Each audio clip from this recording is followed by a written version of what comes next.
حضرت شیخ سراج الدین جنیدی رحمۃ اللہ علیہ دکن کے عظیم بزرگوں میں شمار ہوتے ہیں، جن کا تذکرہ دکن کی تاریخ کے بغیر نامکمل ہے۔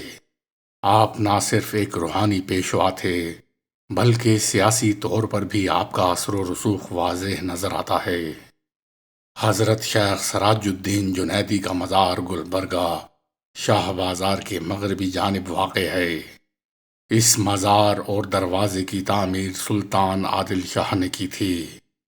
مزار کے دروازے پر ایک شیر کندہ ہے، جس سے آپ کا سال وصال 781 ہجری معلوم ہوتا ہے۔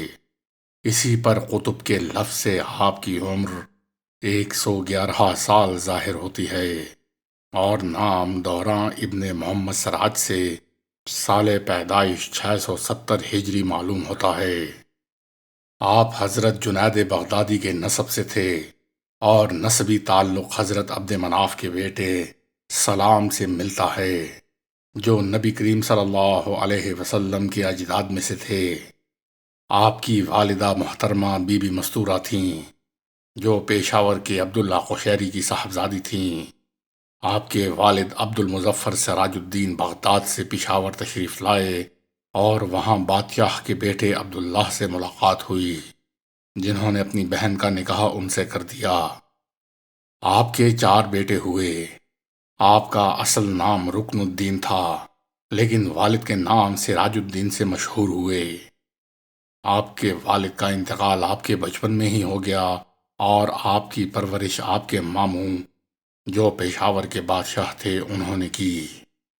جب آپ جوان ہوئے تو 707 ہجری میں روحانی مرشد کی تلاش میں دولت آباد پہنچے، اور حضرت خند میر علاء الدین کے مرید بنے، جنہوں نے آپ کو خلافت عطا کی۔ وہ حضرت قوام الدین محمود کے خلیفہ تھے۔ حضرت سراج الدین نے کچھ عرصہ دہلی میں بھی قیام کیا۔ ان کے مرشد اپنے وقت کے قطب اور ایک عظیم فقیہ تھے۔ آپ نے کچھ عرصہ دہلی میں گزارا، پھر دکن کی طرف ہجرت کا حکم ملا۔ پہلے دولت آباد آئے، پھر گلبرگہ، پھر بیجاپور، اور آخر کار کدچی نامی گاؤں میں سکونت اختیار کی، جو دریائے کرشنا کے کنارے واقع ہے۔ کدچی براہمنوں کا گاؤں تھا، جہاں ایک بڑا مندر موجود تھا۔ آپ نے جنگل میں 2 میل دور ایک مقام پر قیام کیا، جہاں آپ کی کرامات اور روحانی فیوض و برکات سے اسلام کی روشنی پھیلی، اور بہت سے لوگ مسلمان ہوئے۔ آپ رات کے 3 بجے اٹھ کر غسل کرتے، ذکر و اذکار، تلاوت قرآن اور تہجد کی عبادات میں مشغول ہو جاتے۔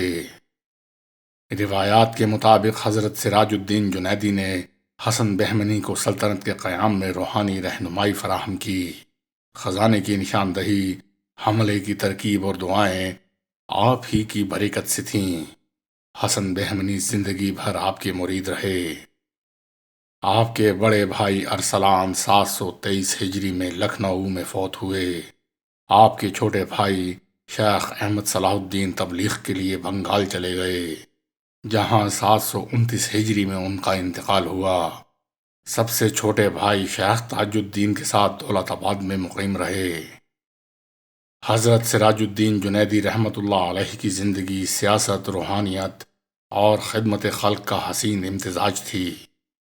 آپ کی تعلیمات، کرامات اور سیاسی اثرات نے دکن کی تاریخ پر انمٹ نقوش چھوڑے۔ نماز فجر کے بعد حضرت سراج الدین جنیدی مراقبہ اور مکاشفہ میں مشغول ہو جایا کرتے۔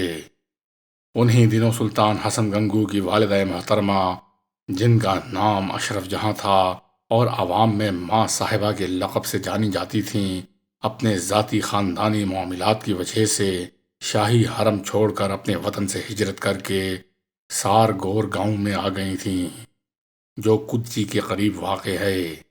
جب انہیں حضرت سراج الدین جنیدی کی شہرت و کرامات کی خبر ملی تو وہ اپنے بیٹے علاء الدین، بہو اور 2 بیٹیوں کے ساتھ حضرت کی خدمت میں حاضر ہوئیں، اور سب کے سب آپ کے مرید بن گئے۔ آپ کے خدام میں آپ کے 2 بھائی بھی شامل تھے، جن کے نام محمد قاسان اور محمد لگری تھے۔ یہ دونوں پیشاور سے آپ کے ساتھ آئے تھے۔ حضرت کو ان سے بہت محبت تھی اور انہیں خلافت سے بھی سرفراز فرمایا، حالانکہ وہ اس وقت مالی طور پر بہت کمزور حالت میں تھے۔ ایک دن گاؤں کے پٹواری گنگو پنڈت بعض معززین گاؤں کے ہمراہ حضرت کی خدمت میں حاضر ہوئے اور عرض کیا، نجومیوں کی پیشن گوئی ہے کہ بارش نہیں ہوگی، جس کی وجہ سے قحط کا خطرہ ہے۔ آپ دعا فرمائیں تاکہ بارش ہو اور قحط سے بچاؤ ہو سکے۔ حضرت نے فرمایا، قاسان کے پاس رہنے کو گھر نہیں ہے، جب بارش ہوگی تو وہ کہاں جائیں گے؟ پہلے ان کے لیے رہائش کا انتظام کرو اور ایک مسجد کی تعمیر کرو، تب انشاءاللہ بارش ہوگی۔ جب حضرت نے یہ فرمایا تو لوگوں کا ہجوم ہو گیا اور گنگو جی نے فوراً گاؤں میں گھر اور مسجد کی تعمیر کا کام شروع کر دیا۔ کتاب تذکرہ ملوک میں مذکور ہے کہ حضرت نے گنگو جی سے فرمایا، ہاں تم مسجد بنا رہے ہو، لیکن ہندوؤں کو مسجد کی تعمیر کا کیا علم، لہٰذا علاؤ الدین کو اس کام پر مامور کرو، وہ ایک نیک اور غریب آدمی ہے اور اس کام میں تمہاری خوب مدد کرے گا۔ گنگو جی نے فوراً علاؤ الدین کو خدمت پر مقرر کر دیا۔ اسے 2 وقت کا کھانا اور اس کی کچھ تنخواہ بھی مقرر کی گئی۔ سب سے پہلے حضرت مولانا قاسان کے لیے گھر مکمل کیا گیا۔ جیسے ہی وہ گھر میں داخل ہوئے، اللہ کے فضل سے بارش شروع ہو گئی اور گاؤں قحط سے بچ گیا۔ علاؤ الدین مسجد کی تعمیر میں پوری دل جمی سے لگا رہا۔ وہ دن رات محنت سے مزدوروں کی نگرانی کرتا، مقام پر ہی ٹھہرتا اور ہر طرح کی ذمہ داری سنبھالتا رہا۔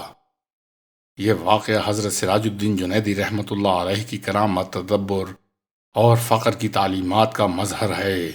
آپ نے نہ صرف دعاؤں سے مسائل کا حل فرمایا، بلکہ حکمت اور عمل کے ذریعے بھی معاشرتی فلاح و بہبود کو فروغ دیا۔ ایک دن دوپہر کے 2 بجے حضرت سراج الدین جنیدی رحمۃ اللہ علیہ خود مسجد کی تعمیر کا معائنہ کرنے کے لیے تعمیراتی مقام پر تشریف لائے۔ اس وقت تمام مزدور کھانے کے وقفے پر گئے ہوئے تھے، مگر علاؤ الدین ایک درخت کے نیچے آرام کر رہا تھا، کیونکہ اسے دوپہر 2:30 بجے کے بعد ہی روٹی ملتی تھی۔ وہ بے سر و سامانی کی حالت میں تھکن سے سونے لگا تھا۔ حضرت نے مسجد کی تعمیر کا جائزہ لیا اور پھر علاؤ الدین کو سوتے دیکھا۔ اس کے ہاتھ پاؤں کیچڑ اور گارے سے لتھڑے ہوئے تھے۔ حضرت نے فرمایا، اے دکن کے بادشاہ، تو اس بے کسی میں کیوں سو رہا ہے؟ بادشاہ کے سر پر چھتری کیسی بھلی لگتی ہے۔ یہ کہہ کر حضرت وہاں سے تشریف لے گئے، مگر علاؤ الدین ان کے اس ارشاد سے بے خبر تھا۔ حضرت کے روانہ ہونے کے بعد ایک اژدہا وہاں آ پہنچا اور سوتے ہوئے حضرت علاؤ الدین کے چہرے پر سایہ فگن ہو گیا، گویا چھتری بن گیا ہو۔ اس منظر کو کچھ بچے کھیلتے کھیلتے دیکھ لیتے ہیں۔ وہ چیخو پکار کرتے دوڑتے ہوئے پٹواری کے پاس پہنچے اور بتایا کہ ایک سانپ نے علاؤ الدین کو مار دیا ہے۔ پٹواری گھبرا کر موقع پر پہنچا۔ وہاں اس نے دیکھا کہ سانپ علاؤ الدین کے چہرے پر سایہ کیے کھڑا ہے۔ جیسے ہی پٹواری آیا، سانپ وہاں سے اپنے سوراخ میں چلا گیا۔ چونکہ ہندوؤں میں سانپ کو دیوتا سمجھا جاتا ہے، تو پٹواری اس کرامت کو دیکھ کر حیران اور ششدر رہ گیا۔ اس نے علاؤ الدین کو جگایا اور اپنے گھر لے جا کر کھانا کھلایا۔